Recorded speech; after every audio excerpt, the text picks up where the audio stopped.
What's going on, guys, and welcome to episode 234 of Hashtag AskGSM here today for May 23rd, 2018. I am Graham GSM Matthews. Hope you guys are doing well. Every single Wednesday right here on the show, I do answer your questions from Facebook, Twitter, and YouTube. If you want to send in a question, tweet me on the Twitter machine at WrestleRant with the hashtag AskGSM. Find me on Facebook as well at facebook.com/graham.gsm.matthews.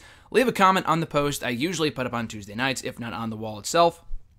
And last but certainly not least, be sure to drop your question down below on this very video in the comment section down below. So with all that being said, let's get started here with Brandon A. from YouTube. His first question was, I may start asking you this next question regularly, but what are your top 3 matches of the week? This week would go back to last Wednesday, since that is when you do the show. These matches can also include other promotions besides WWE, and can even include live events or indie shows that you've gone to that aren't televised. That's a great question. Now, I do the week in review on nextdaywrestling.net for all the WWE shows every Saturday, covering the pay-per-views, Raw, SmackDown, 205 Live, and NXT. But you're talking more than just WWE. I don't include the shows that I go to. I don't include Ring of Honor or Impact. So I got 4 matches, actually. As a honorable mention, as the 4th match, I will mention this one. I watched it on Monday on Fight TV, or actually on the Ring of Honor website through Honor Club, because the weekly Ring of Honor TV shows, they go up on Fight TV on Monday nights, but they also air on Honor Club starting like Monday afternoons. Anyway, their main event for this week was the Bullet Club's Cody, Adam Page, and Marty Scurll versus SoCal Uncensored's Christopher Daniels, Frankie Kazarian, and Scorpio Sky. Very fun 6-man tag team main event. Would well recommend checking that out. That I really enjoyed. So these were my top 3 matches of the last week. Now, this is not including the best matches, because there were some really good matches, but they weren't like my favorite. You're talking about my top 3 matches, not the best matches. I'll say that much. These are like my favorite matches. Now, again, 2 honorable mentions. Balor and Strowman from this week's Raw main event I thought was great, as well as the main event, or not the main event, but I mean the main event was good too. Akira Tozawa and Hideo Itami, as well as Drew Gulak and Kalisto, or Drew Gulak and Great Metalik, were both very good matches this week. But my other real top 3 matches from the last week include, from SmackDown, Jeff Hardy versus Daniel Bryan, a really good main event, first time ever, between 2 uber-popular babyfaces, so I really enjoyed that. From Impact's main event, Impact Wrestling's main event. Now, a lot of people sleep on Impact. Oh, it's a dead product. I don't care about Impact, blah, blah, blah, blah, blah.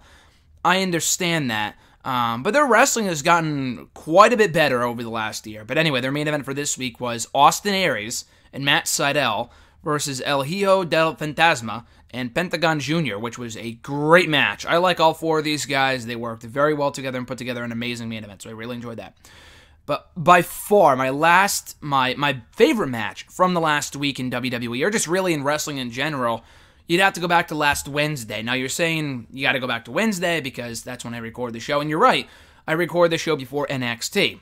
So I'm technically counting last week's NXT main event between the Undisputed Era's Adam Cole, Kyle O'Reilly, and Roderick Strong against, who was it? Oney Lorcan, Danny Burch, and Pete Dunne. Great main event. A lot of fun. Really enjoyed that. So that would easily be my top favorite match of the last week in wrestling. So if you continue to ask me that question from week to week, I will certainly answer it. I like going back and reviewing the best matches, or at least my favorite matches from the last week in wrestling. From the stuff that I watch, anyway. His second question, what are your favorite movies that have no sci-fi elements whatsoever? That's tough, because my top 3 favorite movies all do have some sort of sci-fi element to it. Obviously, Back to the Future is. Ghostbusters, I guess you could say, is sci-fi as well. Just because it deals with a ghost and stuff like that, so I guess you'd have to disqualify that, as well as anything Marvel related, I guess, is also sci-fi to an extent. It's more comic booky, but that's technically sci-fi. So that disqualifies all the Marvel movies, including Guardians 1, Guardians 2, Infinity War, blah, blah, blah. So if we're not talking about those movies, no real movies come to mind. I'm sure there's a lot of movies that I just can't think of off the top of my head. But one movie I know that comes to mind off the top of my head that I just rewatched 2 weeks ago because it's so great, The Wrestler with Mickey Rourke. And not just because it's a wrestling movie, but as a movie, it's just fucking great. It's really good. That came out, I think, 10 years ago this year, but I don't know if that's why I watched it, but I just really wanted to watch it again. But that's a great movie, The Wrestler. How the Grinch Stole Christmas, the live-action one, which is amazing. It's a guilty pleasure of mine. So from 2000 with, I think, Jim Carrey, I think, is the Grinch in that one. So love that one. Disney's Heavyweights with not John Candy. Planes, Trains, and Automobiles, Jason showed me a couple years ago, with John Candy, which is also a great movie. No, Heavyweights has Ben Stiller in it. I was rewatching Dodgeball a couple of days ago, too, which was also great. But yeah, Heavyweights, it's a Disney movie, but it's hilarious. I think it came out in like 95, 94, 96, one of those years. Again, long-time favorite of mine, dating back to my childhood, so I love that movie. And this is more of a recent one, but I will mention it because I thought it was just super good. And you might be like, what the fuck, why is he saying that movie? But The Greatest Showman. I love The Greatest Showman. It's a musical, but the music was amazing. The story was great. Most of it actually happened. I mean, it's a real-life story. I'm sure most of it was, like, dramatized. But it was a great movie. I really enjoyed Hugh Jackman as Barnum and Bailey, or Barnum, whatever. And I thought it was a great movie, so I really, really enjoyed that. And also with Hugh Jackman, Logan, I guess it's sci-fi, but Logan came out last year, which was an amazing movie. There's been a bunch of movies in recent years I thought were great. 2012 had a lot of great movies, too. Avengers would be up there, but that's sci-fi. Dark Knight Rises is also up there, but that's sci-fi as well. Skyfall, I mean, that's not really sci-fi as much as it is action. I love 007 Skyfall. That was a great movie. Spectre was good, too. Skyfall, though, is one of my favorite, definitely my favorite 007 Bond movie. But just as a movie, I thought it was great. So those are a few of my favorite movies that have nothing to do with sci-fi, at least in my definition of the word. His next question, what are your thoughts on SmackDown and the SmackDown deal with Fox? So this is a loaded question. I might talk more about this in depth on Wrestle Rant Radio tomorrow. I do have mixed feelings. I mean, it's great for the company. They're making so much money, reportedly up to $1 billion in total, because it's like $250 million a year for a 5-year deal or something like that, 4 or 5 year deal. That is incredible. So more power to them for, getting that type of deal for one of their shows. I am kind of sad SmackDown won't be on USA anymore, because I like the synergy there with both shows being on the same network. And I said years ago that I would not want SmackDown to be taped live on Tuesdays, and that's the pro. I like SmackDown being live. Now, I can't see a scenario where Fox pays so much money for, a big show like SmackDown and doesn't have it air live. Now, that would mess with WWE's road schedule. I don't know if they would alter that to accommodate SmackDown going live on Tuesdays or on Thursdays or Fridays. I've heard SmackDown might be going back to Fridays, which I'm not a fan of at all. Now, I used to love SmackDown on Thursdays in the more recent, years. I wasn't around when I moved to Thursdays, when it was on Thursdays years ago. I was a big fan of SmackDown when it was on Fridays, but that was when I was in fucking middle school, high school, and you don't really have much to do, and you're watching SmackDown when you get home from school and stuff, and it's a cool little tradition. As almost a 23-year-old now, I really do not want to watch SmackDown on a Friday, even if it was live. So I really hope that's not the case. Thursdays is fine. I mean, I like Tuesdays, but I also get the idea, I get the mindset that, it's way too much wrestling after like a long pay-per-view and a long Raw. But then again, you get it all out of the way early on in the week. I like having Raw, SmackDown, and then NXT, and then all the WWE programming is out of the way until the next week starts with Sunday or Monday with the pay-per-view or Raw or whatever. So I like SmackDown on Tuesdays to an extent. I like it being live. SmackDown Live is my favorite incarnation of SmackDown, just because it's not taped, it's not on Fridays, it's not even on Thursdays. So I like where it is right now. I like the USA Network thing because I don't know if it would hurt the brand split if it was on a different network. That was one of the biggest reasons why the brand split died the first time, was because they had no synergy at all, and they just didn't give a shit at that point when they were on My Network TV9 or the CW or whatever, back in like 08, 09. And even when it was on Sci-Fi, Sci-Fi was never a good fit for SmackDown. I was shocked it lasted as long as it did on Sci-Fi, and Sci-Fi is not a bad network, but I always thought that was a weird fit for SmackDown. Maybe for ECW, I get that, but for SmackDown, I was never really a big fan of that, just because I would turn on SmackDown and then there would be some like awful movie on before it, some like awful sci-fi movie. But anyway, I really hope they don't go back to sci-fi or anything like that. Obviously, it looks like they're going to Fox, and if they're making more money, that's great. But if it isn't airing live on whatever day it ends up going to, whether it be Thursdays or Fridays, I can't say I'm the greatest proponent of that. So I guess we'll see in time how this shakes out. It's not even happening until late 2019 anyway, not for another year and a half. So it's really not worth worrying about right now. But we'll see. I'm more in like the against it territory, just because Fox is a great network, but I want the brand split to stay the way it is now, and even right now they're slipping. But I feel like when it's on a different network that's not under the NBCU umbrella, which it might be. I don't think it is anyway. I don't think it is. But if it's not, will they continue to take the brand split as seriously? So that's my question. I guess we'll see. Right now I'm against it, but hopefully they change my mind in time. In his next question, I don't believe any member of the New Day should win Money in the Bank. However, I do believe that someday, even for a one-day reign, Kofi Kingston should win the WWE Championship. I think it could be one of those moments that can erupt the crowd to end Raw, possibly a go-home show, and then he loses it at the next show or the pay-per-view. This way, we get a cool moment, Kofi gets rewarded for all of his hard work, and gets his own individual spotlight, and we don't have to worry about booking him on an unrealistic extended championship reign. I believe this should happen whenever the New Day is fully disbanded, but not far away from that time, so there is still interest in each individual member. What are your thoughts? And I like that you said that to the last sentence or so, in that it should happen when the New Day is not a thing, because I cannot buy Kofi Kingston as a world champion in this current character. Now, I love the New Day. I love Big E, too. I think Big E can also be a future world champion. I've said that for years now. In this current character, I don't think he can, as long as he's part of the New Day. But you don't have to break up the New Day in order for them to go on their own singles paths. You know, you can just have them break up mutually, and then they get back together at every point down the road, like the Shield, except one's not turning on the rest, you know. I don't really think there's any real money in like a New Day triple threat like there was with the Shield, so I don't think you need to have Kofi turn on Big E or vice versa or whatever. Or Kofi or Xavier going heel on Big E and Kofi. But I do like that you said that because Kofi has been this, in a way, unsung hero in WWE over the last 10 years. Now, that's a long time to be in a company, but Kofi's been on the main roster now for 10 years. Former multi-time Intercontinental Champion, United States Champion, Tag Team Champion, of course. The guy's really, really good. I never really saw him as a world champion caliber competitor, to be honest with you. Just because his character work was obviously, it peaked in that Randy Orton feud. But what, at any other point, has Kofi Kingston been main event ready?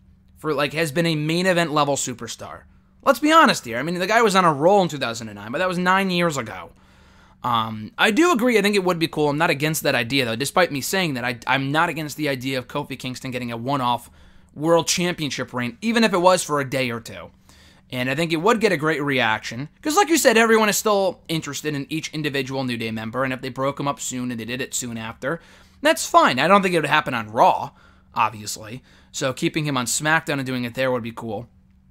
But yeah, I mean, again, Kofi Kingston as an extended world champion for a number of months really does nothing for me, just because the guy is very, very good, but there's a lot of people on this roster that are very, very good that I would put the world championship on before him. So again, I like that you said this would be a short-term thing, and just to reward him for all of his hard work. And I think in that way, if he was to win the WWE Championship, even if it was for a day, he would become a Grand Slam champion, because he's held the tag titles multiple times. He's held the IC title, the US title multiple times, and in that case, he would just need a world championship. So yeah, I know I do like that idea. I do like that idea quite a bit. I don't think it's going to happen, but I like that idea a lot of Kofi getting just a one-off title reign, and kind of like Santino would have years ago when he was like super over in that Elimination Chamber match. I think it was right before WrestleMania 28, and he almost beat Daniel Bryan for the belt. I'm glad that didn't happen. That would have been a fucking joke. And I think Santino's very good too, but the guy was a pure comedy character. So absolutely not. But I think Kofi Kingston could get away with something like that if he was to win like a, score an upset victory in Elimination Chamber and win the WWE Championship before dropping the belt back to like Shinsuke Nakamura or Samoa Joe or AJ Styles on the subsequent SmackDown. So I'm all for it. I don't think it'll happen, but I'm all for that idea though. Mark asks from Facebook, who would you like to see win the men's Money in the Bank? And who do you think will win it? Who do you think it will be a late submission in it? If so, who would you want them to replace? So, kind of a loaded question here. For the men's Money in the Bank, I think I was going to say the field is complete. It's not, because Joe and Brian still needs to happen next week. Now, I'm really honestly happy with whoever wins here. Even if it was like a New Day member, which I don't think it'll happen. I don't think they should win Money in the Bank. But even if that did happen, it wouldn't be as bad as like Jinder winning or something like that. Usually there's one person every year that I would be like, oh, if that person won, I would not care. In this case, I really do not have that big of a preference, because I think they would all be great Mr. Money in the Banks. Rusev would be a great surprise, not happening. Braun Strowman would be cool, but I don't think he really needs it. but I think he could win it. Finn Balor, I think, could really use it. I would be very happy with him winning. Who else is there? Samoa Joe would be outstanding. I could see it happening if he beats Bryan. I don't think Bryan needs to be in that match. As long as they have other plans for him on that pay-per-view, I don't think he needs to be in that match. So I'm fine with that. But Samoa Joe winning would be great.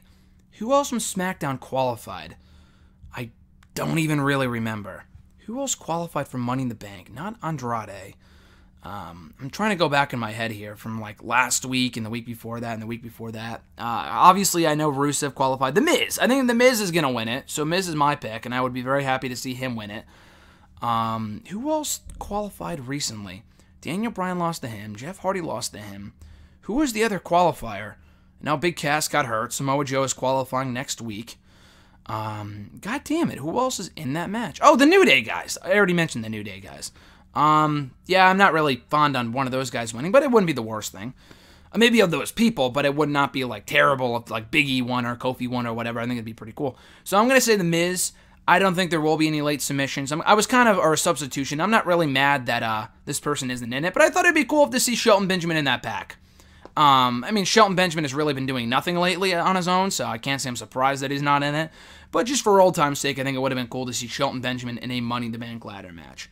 So, if anything, I would like to see him replace... there's really no one I would like to see him replace. Maybe Rusev. I think Rusev should be a part of it. Maybe a New Day member. Let's say a New Day member gets hurt, or Cesaro and Sheamus attack him before the match, and they're out of the match. Then I would insert Shelton Benjamin, or Andrade and Almas. Andrade Sin Almas would also be pretty cool. Again, I think it might be a little too early if he's not winning it. But that's who I would put in there if one of those people got hurt or was removed for whatever reason. Mark's second question. Could Tucker Knight be a breakout face star for NXT if Heavy Machinery split up after his terrific performance in the Greatest Royal Rumble? I don't know what terrific performance you're talking about. I do not remember. I remember Tucker Knight being in the match. I do not remember Tucker Knight having this standout showing in the Rumble. He might have been there for a couple minutes at best, and maybe eliminated a person or two. I don't think he had a terrific performance in the Rumble by any stretch. But not really. I think, if anything, if Heavy Machinery was to split up, I think Otis would be the breakout star. He's the one with the charisma. Tucker Knight is fine. I really have no issue with Tucker Knight. I think he's good. Otis, though, is like this whole other monster. First of all, he looks like a monster. Second of all, he has this charisma, he has this presence about him that just, I don't know if he's a star per se, like I don't know if he's NXT Championship material, but the guy is entertaining and a lot of fun to watch. So I would say, if anything, Otis would be the breakout star, not even of Heavy Machinery, not even Tucker Knight, because the guy is good, but he's not a breakout babyface by any means. Mark's next question. Is it too early for a Lars Sullivan versus EC3 match at the next NXT TakeOver? Maybe if Lars Sullivan challenged them and it would be a feature match. Would you be interested in seeing it? Not right now, I wouldn't know. Just because it makes no sense. EC3 is a heel, he's being built up. Lars Sullivan's a heel, he's being built up. Why would you put two stars being built up, that are heel no less, against each other? And as a match, I don't think it would be very good anyway. So I'm going to say a hard no to that one. Next question. Even though we probably will know what stipulation picked, Nakamura picked for his WWE title match by the time you read this question, what stipulation would you have booked? So Mark's right. On SmackDown, we found out Nakamura picked a last man standing match stipulation, which I think a lot of us had assumed after what happened at Backlash and Greatest Royal Rumble. And that's fine. I mean, I think it's going to be a great match. The only thing I'm down on with that match is that those matches can be either very exciting or very boring. I think AJ Nakamura can have an exciting last man standing match. The issue that I have with it is that a lot like the last two matches, this could also end in a draw, and it could be dragged out fucking again. And I don't think they would do that, but this is WWE, and you never know. I would have gone with what was rumored, an Iron Man match. If this is the end, I would not do an Iron Man match and then do a rematch of freaking the July pay-per-view, which I think the feud will not end at Money in the Bank, for better or for worse. Maybe they do it there. I'm not exactly sure, because Extreme Rules is the July pay-per-view, so I could see them doing one more match in July. Maybe Nakamura wins a Money in the Bank. I think he has to. And then they do a rematch at the July pay-per-view in an Iron Man match. And maybe Nakamura retains there. Or AJ gets the belt back. Either way, I think that'd be cool. So last man standing is fine. but I just hope it doesn't end in another draw. Otherwise, I would have gone with an Iron Man match, especially with the rumor that all pay-per-views moving forward are going to be 4 hours in length, and the big 4 are going to be 5 hours in length. I wasn't even high on the idea of the Rumble, Survivor Series, and SummerSlam going to 4 hours, much less 5 hours, including the kickoff show. That's not including the kickoff show, I should say. That is ridiculous. But yeah, I guess in that case, if they were going to have 4-hour pay-per-views, you can dedicate a whole hour to an Iron Man match. It's not completely out of the question. At Reborn again from Twitter, John's question was, who is more likely to become WWE Champion out of these 3 wrestlers? Kevin Owens, Sami Zayn, or Adam Cole, baby? He didn't put the baby, I just included that myself. Easily Kevin Owens. I think it's Kevin Owens, Adam Cole, then Sami Zayn. I don't know if Sami Zayn will ever become a world champion. I think he could. Maybe as a babyface and maybe not so much as a heel. Like that ultimate underdog story where, like Daniel Bryan, he overcomes the odds and wins the belt. Maybe for a brief time, but I think it would be a great moment if he won the belt at some point as a babyface. Adam Cole, I think they know what they have in him as a future star. He looks like a star. He can represent the company as a star. He's not, I don't even know if he's 6 feet. I met him a couple years ago. I think he was as tall as me, and I'm 5'11", 5'10". So I don't know if he has, obviously maybe not the height advantage, but the guy has every other tool necessary to be a top star in this company. So I think he could be a WWE champion. Kevin Owens is a former world champion. He's a former Universal champion and can become WWE champion again if they got behind him and stopped booking him like shit. So I think Kevin Owens is easily the most likely to become world champion again out of those 3. And then Adam Cole, and then Sami Zayn. But even Sami Zayn is not too far removed from the possibility of becoming a world champion down the road. It might not be anytime soon, but yeah, you never know. Maybe on SmackDown, maybe definitely not on Raw. But on SmackDown, maybe as a babyface, it could happen. John's second question here. Is Stephanie McMahon one of the worst authority figures WWE has ever put on TV, or am I just letting my own bias cloud my judgment? So here's the thing with Stephanie. I think she plays the role really, really well. I think she's a great heel. But she's so overexposed and so unnecessary to have on WWE TV in 2018. That's what I think makes her one of the worst authority figures. I don't know if she's one of the worst authority figures they've ever had. She's not forgetting her lines like Mike Adamle here and all this other stuff. We've had far worse authority figures. But in terms of just being like, oh, she's back on TV, in terms of just having just this channel-changing thing about her, where it's like every time I see Stephanie on Raw, I do not want to tune into the show because she absolutely does nothing for me as a character. And she's really not helping anyone except for maybe Ronda Rousey, but beyond that, her presence on Raw is not needed. So I don't know if she's one of the worst, but in terms of one of the worst things to happen to WWE TV in the last 5 years, I would agree with that. Absolutely. Absolutely 100%. Maybe not the worst authority figure in terms of being a great heel, because she is a great heel. She always makes me hate her, one way or another. But at the same time, she has been just a cancer on this program for fucking 5 years now. So I would agree with that to an extent. His next question: should WWE have to issue an apology for that atrocious Lashley sister segment on Raw because of how many people it offended, including those in the LGBT community? I wasn't on Twitter when it happened, so I didn't see the outrage, but I felt the outrage. I felt the outrage myself, and I was offended to be a fan at that point, not because it offended my sexuality or whatever the hell. I mean, in those cases, I don't blame people whatsoever if you're a part of the LGBT community with guys dressing up as women. It didn't offend me in that way as much as it did, like, wow, how could they put this trash in my TV? How dare they assume that anyone would ever enjoy this? And maybe it was intentionally bad, but this was like, This Is Your Life with Bayley levels of bad. That's how atrocious this was. This was very, very, very, very bad. I don't know who it stood to benefit. Lashley feels like damaged goods at this point. He's been back for all of a month and a half. And Sami Zayn, I mean, the guy's a great heel. He tried, but this was just awful. This was fucking terrible. So yes, they should issue an apology for how bad that segment was. And I don't think the This Is Your Life segment last year offended anyone, like, in terms of that way. And I know we say a lot, like, oh, people are sensitive nowadays, blah, blah, blah, why are they offended? I mean, this isn't a major deal, but it is kind of offensive. Just a little bit. With the stuff they were doing and the guys dressing up as women and whatever. I can kind of see how that would be offensive to an extent. So I'm not going to say, oh, everyone's a complainer nowadays. That is kind of true, but maybe not in this case. but just they should issue an apology, period, just for how bad and atrocious and how pointless that entire segment was. That was the worst Raw segment I've seen all year, and probably will be all year, and it's only May. At Jeremy8911, his question was from Twitter, do you think next week Jason Jordan will return, saving Chad Gable, leading to him and Gable versus Dolph Ziggler and Drew McIntyre, where Jordan then turns on Gable? Yeah, I saw you tweet something about that, and I like that idea a lot. The only thing is that I don't know, and I might have mentioned that last week here on the show too, but I don't know if it would make the most sense if you had Gable, like, forgive Jordan for, like, abandoning him last year, and they just reunite for no reason. Like, didn't Chad Gable, I know it was brand warfare, but, like, when SmackDown invaded Raw that one time, right after TLC last year, right in October of 2017, Chad Gable, a part of the SmackDown roster, invaded Raw and went right after Jason Jordan. So there's obviously no love lost between those two characters in storyline. Now, this is WWE. They'll obviously make us forget about that. But I do think that could be, touched upon in the fact that, hey, dude, you abandoned me for your dad on Raw. Thanks for leaving me high and dry on SmackDown.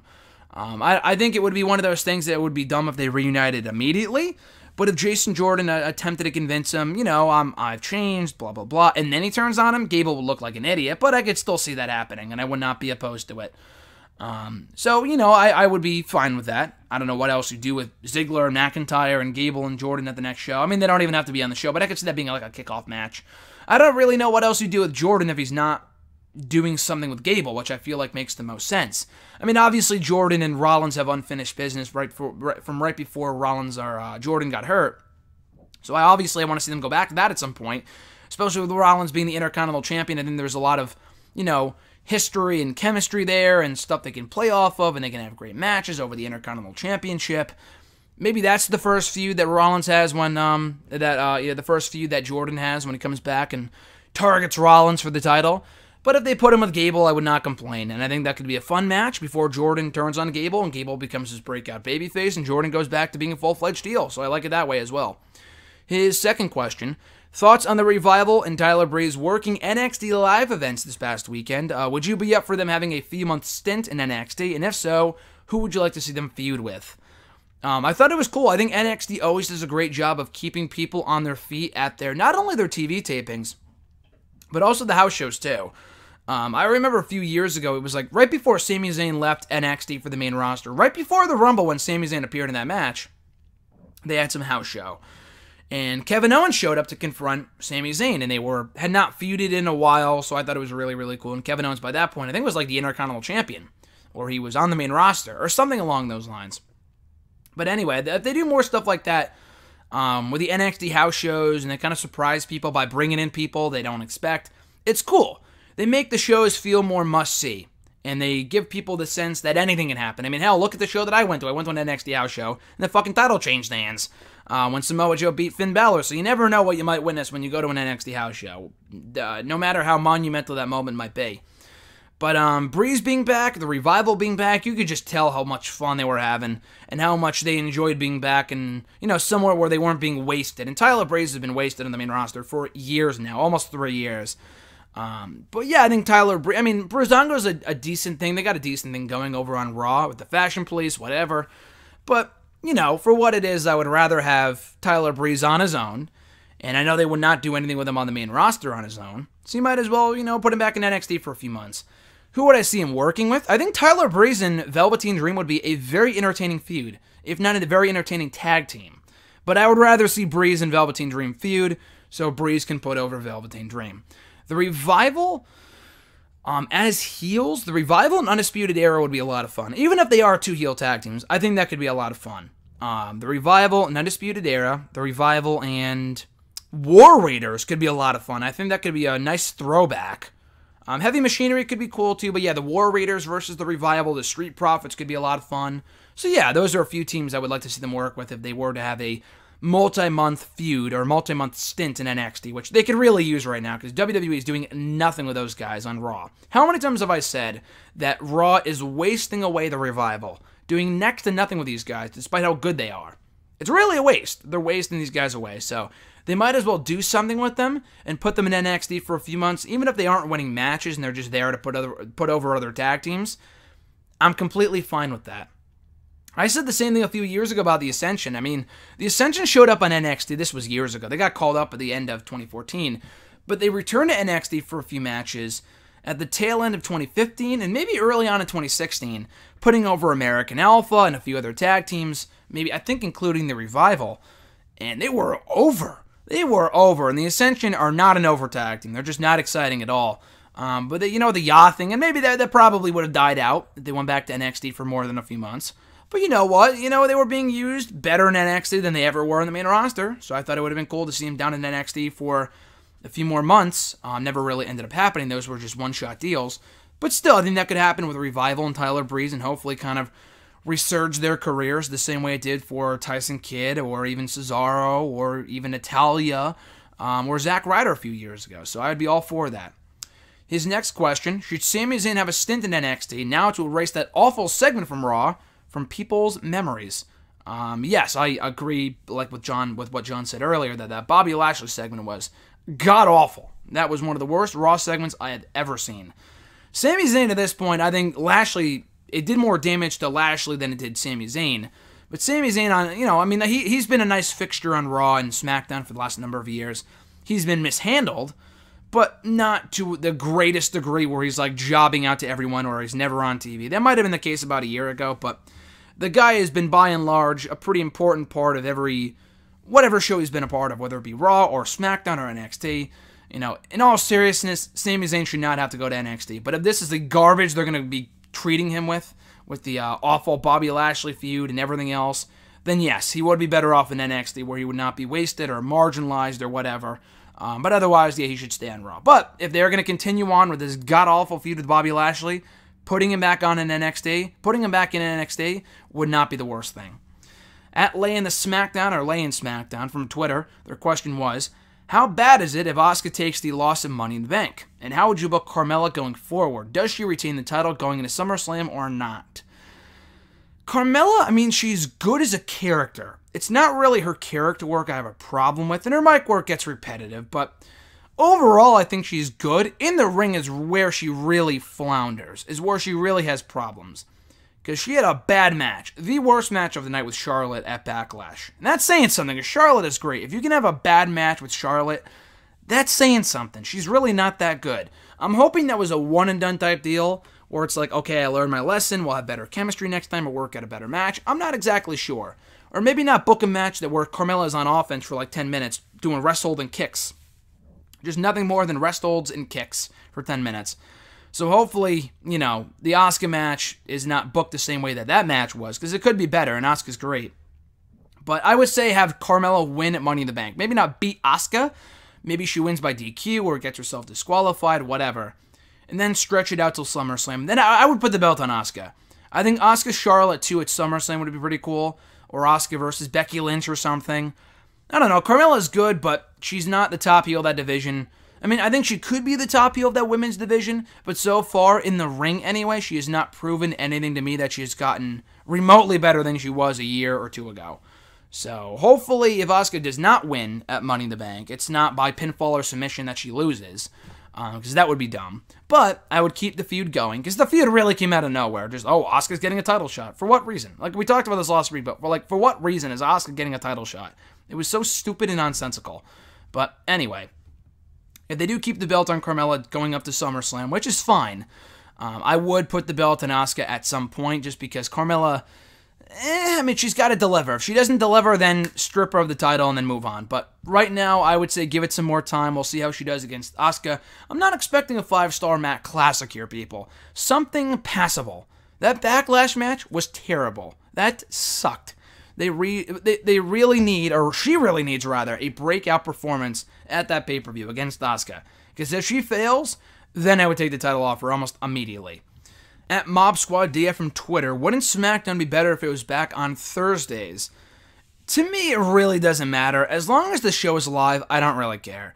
I feel like you can't go live for 2 years and then go back to having a tape show. I know it was taped for like 15 years or something like that, but it's like, I don't know, I really do think it hurt the show a lot more than it helped it. It was taped for like 17 years before it finally went live a few years ago. And the show has been much better off with the brand split back. and having it be live on Tuesdays. Now, if it's live on Thursdays, that's fine to give us a bit of a break between Raw and SmackDown. I'm okay with that, but again, it has to be live. Now, I don't know if they would do that just because their road schedule is a certain way, and it has been a certain way for a long time. Would they accommodate that? I don't think so. That's my fear. But if Fox is paying all this money for a show that's going to be taped, and the ratings start to tank again, and the ratings aren't great anyway, but I feel like they would be worse off if the show wasn't live, what a waste of money. Fox are a bunch of idiots if they don't have the show air live on whatever show or whatever day it airs on. So I would hope it's live, it's not taped. Thursdays, Tuesdays, I think Thursdays are better than Fridays.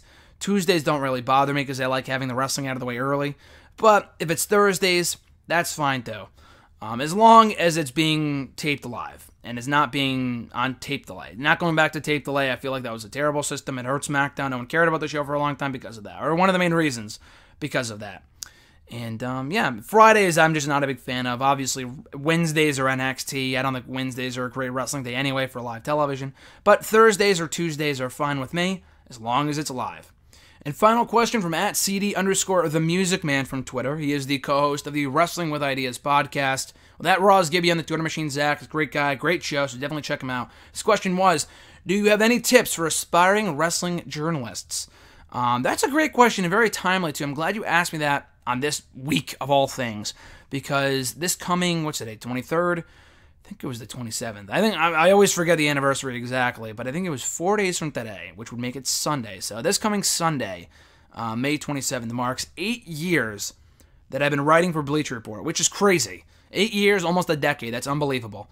And I've been writing for them ever since. And it wasn't until like only a few years ago that I started to get paid by Bleacher Report. For the first 5 years, it was all because just I wanted to. And obviously, Bleacher Report's a big name and has been a big name in wrestling journalism and just in sports journalism in just general in terms of news sources, and has been for years now. So that's why I continue to write for them, and I enjoy their system, and they're great people over there. But it wasn't until 2015 that I started to get paid by them. So that's I think the first really major thing, especially when it comes to wrestling. I see a lot of people ask me, what websites can I write for that'll pay me? Listen, I wrote for 5 years before I started to get paid by anyone. Well, technically 4, because I started to write for What Culture in 2014, and they started to pay me at that point. But that was the first money that I ever made off a wrestling article. If you told me 10 years ago that I would ever be making money off wrestling writing, I would have called you crazy.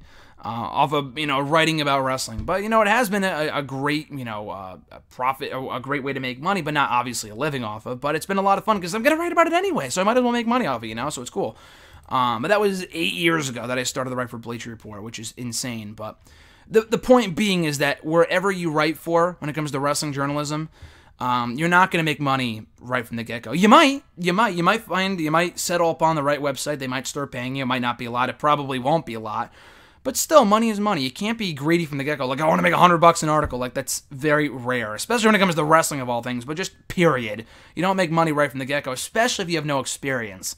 So just building a resume for yourself, writing for different websites, all these different websites, even if you have your own website, which I would also implore that you do as well. Website, blog, whatever, a WordPress, a Wix, build your own website, whatever it is, just write about what you enjoy, and as long as it doesn't feel like work, I write pretty much every single day, whether it's a review or an article for Hidden Remote or Bleacher Report or What Culture. I write pretty much every single day, but it never really feels like work because I enjoy doing it. It comes easy to me because I enjoy writing and I enjoy wrestling, so it's very easy for me. It's not as difficult as maybe it is for some people. So if you're a good writer and you enjoy writing, practice makes perfect. I mean, it's cliche, but it's true. The more you do it, the more you get used to it. I mean, obviously, years ago, I remember the first ever article I wrote for Bleacher Report back in May of 2010. I think it was like 10 people who deserve to be pushed. What an original idea, I know. But I wrote that 8 years ago over Memorial Day weekend, and it took me like a full-on day to write the entire thing. Because not that I had to do the research. I already had my knowledge of wrestling by that point. But it just took me a long time to write it and to organize it, and it still came out looking like shit. It was awful. And I'm sure I'll put up the link at some point. That's how bad it was. And you guys can check it out for yourself. But, still, I mean, it took me a long time to write articles back then. Now I can do it in like an hour or two. If, that's with distractions. Without distractions, maybe I can get it done in a half an hour. So still, I mean, all about practice, all about building a resume, and doing something that you enjoy. Again, if you don't enjoy it, don't fucking do it. You know what I'm saying? And also, you're not going to make money from the get-go. Again, and maybe in some certain circumstances, in certain cases, you will. Largely, you will not, especially with wrestling writing. Very few people make money off their work in writing about wrestling. And it takes time to be built up to that level where it's like, oh, this person wrote for that website, we want to hire them or we want to have them write for us. For right now, I would say just work on columns, either on your own website or websites like PW Mania, and websites like that, because they're always accepting columnists, I think, if I'm not mistaken. I used to write for them and a few other websites. They're always accepting people to write for them. And I would say do it as often as they can, maybe not every single day.